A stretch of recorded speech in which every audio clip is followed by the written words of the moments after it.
Happy morning, guys. Welcome to the Academy Answers podcast. Thanks for joining us and thanks for listening in. And this is a podcast where we talk about happiness, success, and full potential. Using your God-given gift to create the life that you want, the life that you aspire for, the life that is worth living, a life that is fulfilled, void of regrets, and is highly likely to be the happiest way to go through this journey called life. Because life is a journey and life has its ups and downs. But if we can, in our own minds, feel that we have done our best, that we are able to live a life that feels worth living, then we can rest assured we will feel comfortable in our own skin that we are able to, that we have lived a meaningful life, and we can hold that up to our kids, to our loved ones, as a model of what a good life should look like. So today we're going to talk about a few things, about 3 things that you absolutely cannot go far without. So while there are many different things that we go through every day when we talk about the keys to success, and we are overwhelmed oftentimes with what we are to do and what we're not to do, and how we're going to get there and how we can't get there. But I want to break down 3 things as a means of check boxes, a few check boxes that you want to ensure is in your process as you seek to get to your goals, so you don't get lost in everything you're doing, and you can check in on these things to ensure that at least, even if you don't have all the ducks in a row, if you're hitting these things, it's easy to course correct. Because sometimes you don't get everything right. You see a lot of people who are, for example, messing up their health, but they manage to probably get their financial resources right, and in 3 months they can turn around their health. They can totally go to Whole Foods, they can afford a nutritionist, they can use the best formulas and afford the best coaches and the best personal trainers, and they can get it right. Whereas someone who mess up their health, mess up their finances, can't get their health right quickly because they don't have the finances to bridge the gap, to move, to get there quickly, or to get on top of their health game quickly. For example, someone who is healthy and is not getting their productivity right, they probably could read a book and they would have that energy level to double down on their activities. And that's very important. So I want to go over a few things that this necessarily is going to help you. And if you have these things, even if you are missing a lot of other things, you can course correct quickly. The first thing is a teachable spirit.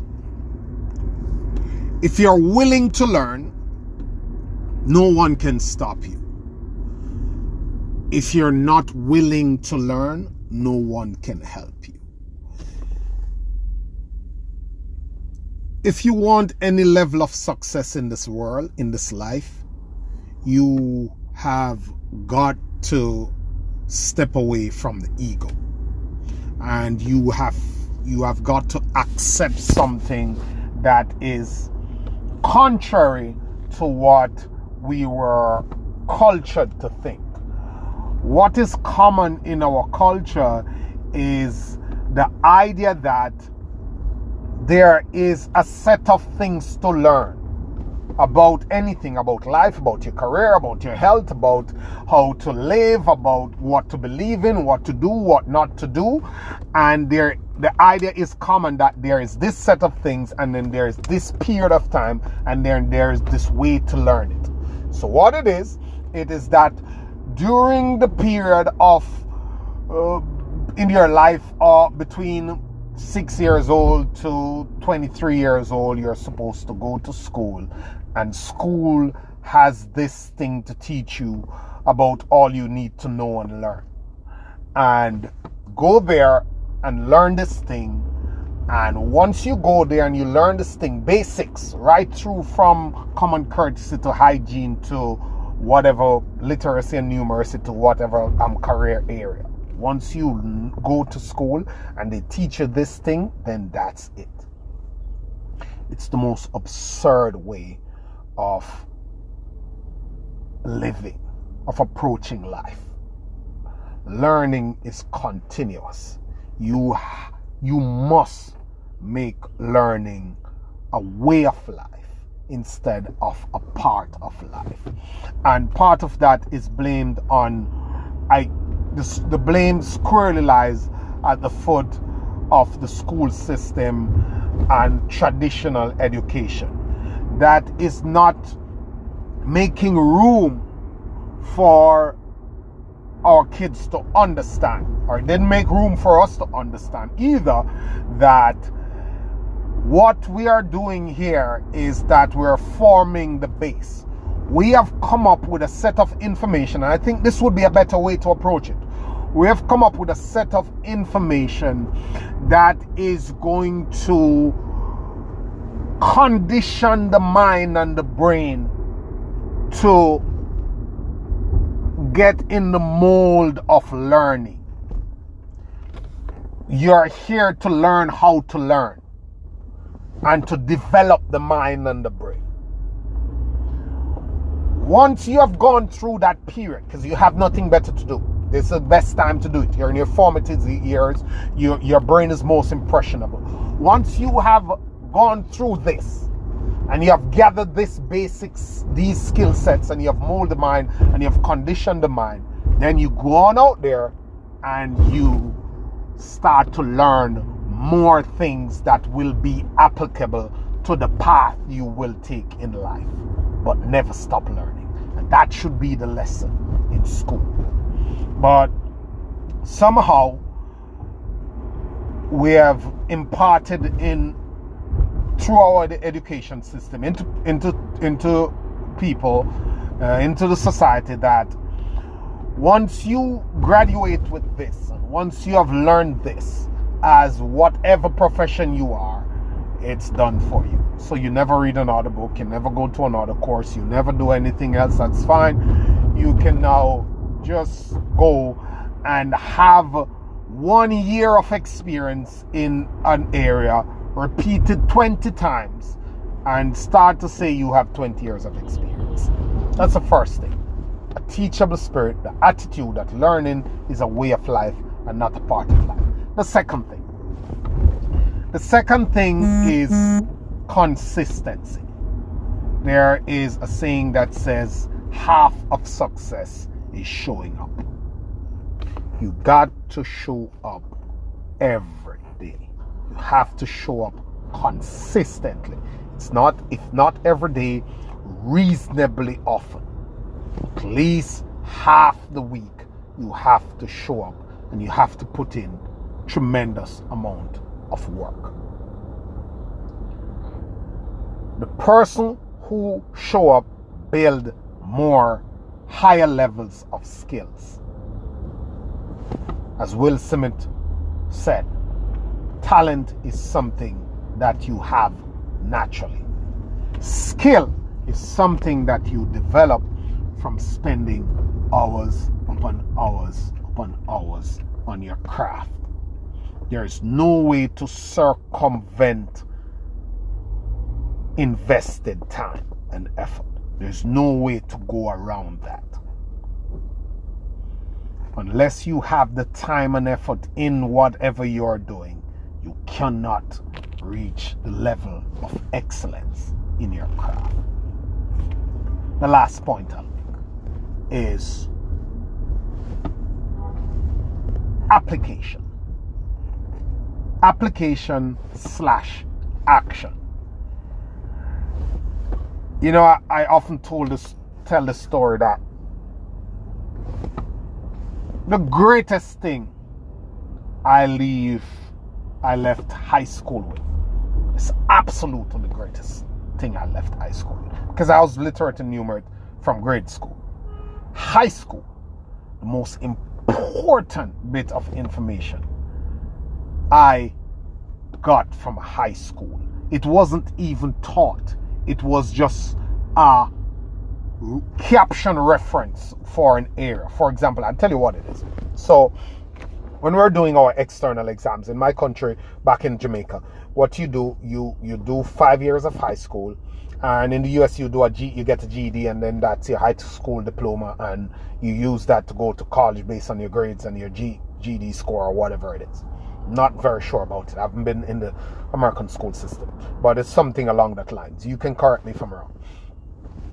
In the Caribbean, what we do, we have external exams. One's a British base, one's a Caribbean base. One's GCE, one is CXC. That's what they call it. And each area, subject area, you specialize in your area in fourth form and fifth form, whether it's sciences, whether it's the business areas, arts, whether it's whatever it is. And you would sit an external exam in these subject areas and you would get a grade. 1 being the highest, 2 being pass, 3, they're accepting 3 now. Back then they didn't accept 3 as a pass. Your employers are still going to look down on you a little way when they see 3. They're trying to make that okay, but you know how that is. So there's this grading scheme that they go by when they're grading your external exams. And the scheme is they're grading you on knowledge, they're grading you on interpretation, and they're grading you on application. When my social studies tutor stood up in class that day and explained that to us, that is the greatest bit of knowledge, the most applicable, the most useful bit of knowledge that I take from high school that I have used in my life. Because it is a clear reflection of how you should go about your entire life. You should get the knowledge. You should interpret the knowledge. And you should apply the knowledge. The only thing that I would even add to that when you come out here in the world is that you now test and track the results of that application and rinse and repeat. Course correct, rinse and repeat.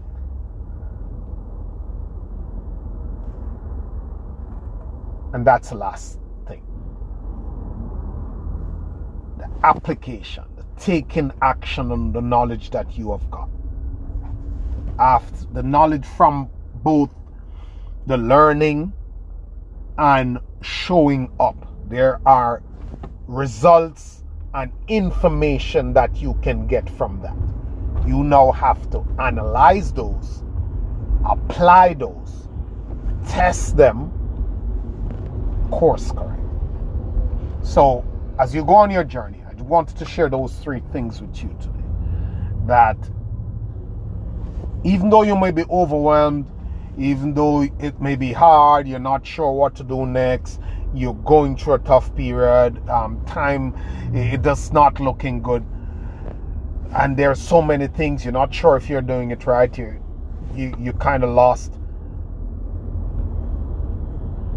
reflect on your process, on your days, and on your activities, and see if you can find, or if you cannot find, ensure that you have in it the learning, which is a teachable spirit. Be willing to learn and be learning as a way of life. Show up, be consistent, and take action. Have a great day, guys. Always a pleasure. Thanks for listening. See you on the next podcast.